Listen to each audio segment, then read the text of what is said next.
Hello, we're going to hold our microphones like all the influencers today. I'm Tara Miller. This is my friend Taylor. Hi. And we're going to take a look at her Mystery Medallion. We're here in France at the Carrefour, and I'm saying that wrong, European Patchwork Show in Alsace. And she's my roommate. She and her husband are rooming with me and my husband, and she brought her Mystery Medallion quilt. And we thought we would talk about her fabric selections and how she made those decisions and how wonderful they are. So I'm going to turn the camera around and we'll get to it. All right. So first of all, I want to say how much I love the retro vibe of the center of this. All those wonderful graphic florals with the green and the purple. Those are so fun. So I'd love to hear, Taylor, how you selected for your next rounds. Sure. So I have had a couple different 5-inch square packs of fabric that I've had for a while. So I really wanted to use those primarily in this quilt. And so that was my first decision because I didn't have one single big piece of the floral for the circle in the center. So I just decided I'm gonna make it quadrants. And then I had a couple pieces that I didn't have enough of to finish these triangles. So I kind of pieced those together to make enough of that fabric for the flying geese on the edges. You know, just really quick, I'm going to stop you because I talk about that a lot when even in our modern quilts, I discuss how in antique quilts, people did that all the time. And sometimes people are afraid to just piece bits in there, and there's no need to be afraid of that. Look how, it works. You didn't even know that, guys, until we looked up close to it. No one knew. And it doesn't matter. It works out. So don't be afraid to cabbage your pieces together. And I think it's great because, when you have a fabric that you really love and you want to use like every single little bit of it. Oh, yeah. I piece a lot of fabrics together because I just love, I can't waste the fabric. No. So you have to use it and piecing it together. And really, when you step back and you quilt it, you don't notice it. No. You don't notice it. So, and if you do, and if someone else does at some point down the road, they don't say, oh my God, I can't believe that she did that. Mm-hmm. No, they say, oh my gosh, look, she ran out and she's so clever, she added some more. Mm-hmm. Mm-hmm. Yep. Yeah. So that was my first inspiration, and to use. Originally, I was going to just use the patterns with strong solids in the back, because that's another challenge that I was working on, is using solids, because I generally don't use a lot of solids. I just love pattern, and so trying to use up some scrap solids. Oh, and also I was trying to not buy fabric, which I kind of almost 100% succeeded in, but We'll forgive you for buying fabric. Okay. I was trying to use as much of my own stash as possible. Yeah. So that was the first round, and then the second round was the green round, and I've had this chevron for again ages, and was kind of scared to use it because using plaids and stripes is kind of intimidating, and at least to me. So I think it is for a lot of people. So I think you're in good company. Mm-hmm. Yes. So I used the zigzag or the chevron, however you want to say it, and I really love how it turned out. It kind of turned out really vibrant, and I was almost overly obsessed with the direction of the chevron. Right. And then I ultimately was like, forget it. I'll just cut and put it together and not even worry about it. Right. And again, I really like how it turned out, and you don't actually notice it really if the direction is different. And then kind of messing around with the corners, I have some corners that are, I tried not to think too hard about it. And so when I pieced it together, some of them have, kind of that little flying geese, and then these two corners don't, that corner has a little weird, So I really didn't focus too much on how the blocks went together. I just kind of let it You let it full be. flow. Yeah. Mm-hmm. And exactly. I think so often we get caught up in the angst of it, and instead of letting it flow. And when you let it flow, you get really interesting and visually stimulating things happening. I think if you had tried to control which direction these zigzags were going, it would have fallen flat. It might have been pretty boring. Now, sometimes I like to make sure that, directional prints are doing a certain thing, but sometimes you just got to let them do their own thing. And again, I'm hearkening back to antique quilts when I say this, but we are so used to the direction, we're getting to choose which direction that print goes because we're used to rotary cutting for our quilts. But in antique quilts and even, vintage quilts, they were tracing pieces, templates of shapes to sew together. And they were using up every bit of their fabric. And if it happened that fabric was going a different direction, it didn't matter. It was the same fabric. So, and really, when you step back from it, it creates visual energy because it makes more movement in it, and I just love it. I love that you let go and you just trusted the process. Yeah, and honestly, it saves a lot of time.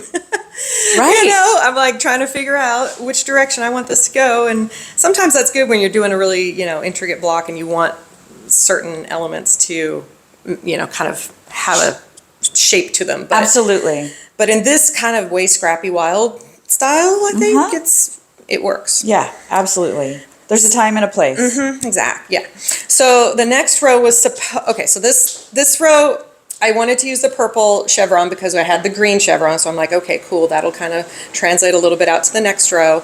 And then I had it was supposed to be purple as the focus. Right. And so I did the center of the economy block with what I thought was going to be a strong purple. And then kind of was tying back to the golds in the middle for that outer row. Oh, yeah. But then when I step back and look at it, I'm like, well, shoot, the gold is really kind of overpowering the purple, so it doesn't really read as purple. So lesson learned when it comes to my next two rows are kind of color theory in action. But that was one of those I looked at it and I was like, oh, that's not quite what I was. Not quite as purple. Not quite what I was going for. But, it's okay to go off script. And like you said, it ties back to the center. So you weren't just going into Never Never Land. You were making connections and reinforcing those relationships. So even though it's not the purple that, you were kind of going for, it absolutely works with the balance of things. So I love it. Yeah. And let's talk about the corners. Let's talk about it. Let's talk about it. Yeah, this was a highly traumatic moment for me. Severe emotional event of making a block and then hacking it off. Well, let me first say, for those of you who did not do the Mystery Medallion quilt along this year, 2025, one of the purposes of the exercise of this quilt along was to help us let go a little bit and shake off these quilt police and these expectations. And part of that was to sew the strip on to that whatever was in the center, and then when it reaches the end, just whack it off. We're not doing complicated math here for this, and we could, sure, but we don't have to every time. If you look at old quilts, again, what I've learned from old quilts is when it hits the end, you whack it off. And so, okay, now pick back up and tell me how stressful it was. Yeah. How you got through it. I did get through it. And I didn't, it was nice. I didn't measure anything. And I think, we measure the borders. We make sure we pin it and get it precisely aligned. And I didn't do that. I kind of laid it out as flat as possible and made sure I wasn't pulling on it. And it came square just fine. It didn't, because I think sometimes we worry, well, if you don't measure it, then it's not going to be square. Yeah. And it'll stretch on one side longer than another side, or it'll warp or whatever. But I didn't do that. I was just careful about not stretching one layer when I was sewing them together, and and then just use my ruler to square up the edge and chop it off. I do still have these other sides of these blocks, I will use them somewhere else. Yes, you will. Yes, I will. They'll show up somewhere. But yeah, it was hard the first time, but then I was like, okay, I'm doing this. I committed, and I just chopped them off. All in. And then the next row, so since I kind of did a little less purple than I wasn't quite sure what to do with this next row, because the next row was gold, and I was like, well, I already kind of have a gold row.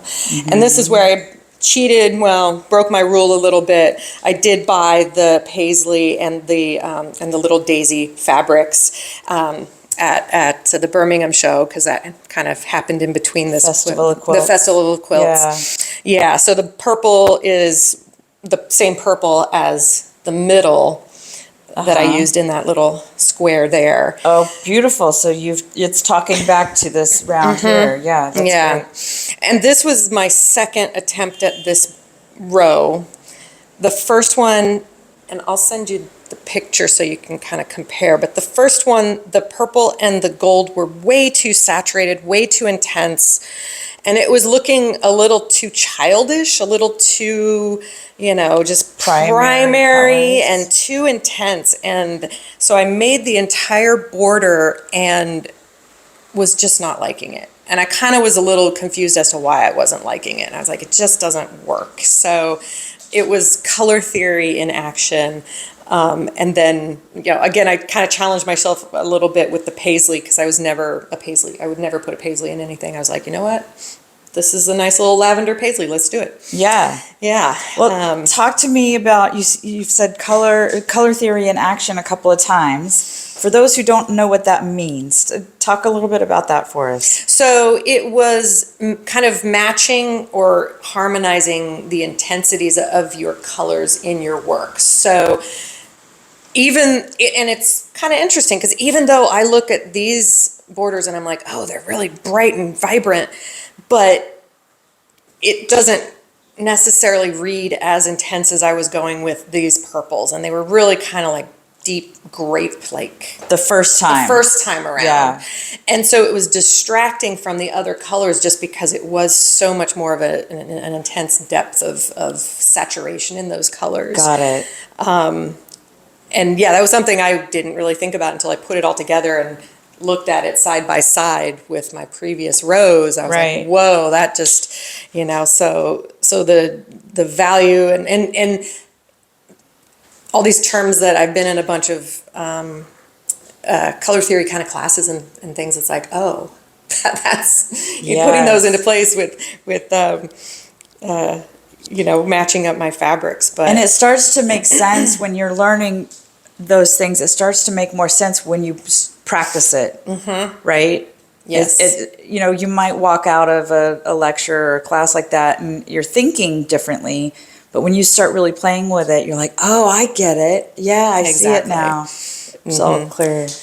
Yeah. So I think that is one thing when you take these classes, going back and trying to apply what you've heard. Yes. Because that really will cement it in your head. That's right. And it took me a while. I was like, why isn't this working? It looks like it's the same. It should work. Right. It should work. But it didn't. Yeah. And you know what? I still have that border. I'm going to use it in something else. Yeah. And, it's not, it didn't fail. It's like, you got to try it. You got to try things out and be okay with scrapping something when it's not working. Oh, absolutely. Yes. I often say one of the most important questions you can ask yourself when you're building a quilt is what if? What will happen if I put this fabric in? And then you might say, oh, gosh, that's terrible. But you might say, oh, my gosh, that's amazing. All right. And don't be in a rush, because I had... good tip. I laid this quilt out on my design wall, and it sat there for a month before I decided to scrap the other border and start over again, which is painful because these are teeny tiny little pieces. And again, chopped off the end. I'm going to move you to the side so we can get out of the shadow. Sorry. Okay. Yeah. So again, chopped off the end. Yep. And it didn't match up right, and just Didn't matter. made a little teeny split there. Yep. Right. I like, for people who know that old show, Whose Line Is It Anyway? The rules are made up and the points don't matter. Exactly. Exactly. And then for the last row that I have done, again, I had this beautiful 5-inch packs of fabric that were in the same lines as a lot of the previous rows, but in the blue. So this was primarily blue, and so they're a little bit smaller than what the pattern was, but I wanted to use all the stuff I had, and then I purchased this just I love that yellow. lovely kind of chartreusey green yellow, and I just love it. It's gorgeous. Yes. So it kind of, we got the same blues going back. We got the same kind of yellowy green that was in the center of a, scrap solid that I had. Right. And this was kind of a funny row because I used smaller squares. My corners matched perfectly, which I did not plan at all. That just happened to work out that way. Yeah. So I was like, all right, I'm just going to let that go. I was a little bit happy about that. But Oh, very happy about that. Yeah. I don't have to whack this one off. I don't have to whack this one off. But two, yeah. I think we were talking when we were first looking at this a couple of nights ago, we were talking about the saturation and the clarity or opacity in your blues. And how even though at first we might think, oh, those all won't work together. But, they do. That opacity is the same and the intensity is similar. So even though you have a little bit of a different feel or a different vibe, like a really sweet one and this, it all comes together. I don't know if I said it the way I don't think I said it as well as you had the other day. Yeah. So I was thinking, so in between this quilt, doing this quilt, I went and did your class on the mixing patterns, the magic of mixing patterns. Prints, yeah. Or sorry, magic of Mixing prints. there you go. Yeah, it's a mouthful. And that really helped me with these later rows because it made sense to be able to, like you said, with the I was thinking of the opacity because I have this kind of super retro daisy pattern right next to this kind of really, kind of Art Nouveau-y kind of feel floral, but they have that same opacity. They have the kind of very strong lining. It's not watercolory at all, and so that makes the patterns work together, I think. Yeah. And it just really, it was good to branch out into some patterns. I'm hoping to add some plaids in the future. Yes, plaids and stripes and Add some chevrons plaids and stripes and and chevrons and paisleys and all of that. Well, I think it is a glorious, happy quilt, and I'm so glad that you joined me on the Quilt Along. Thanks, thank Taylor. you. It was wonderful, wonderfully fun. Thanks for sharing your thought processes on it. Thank you. Okay, thanks so much. Bye.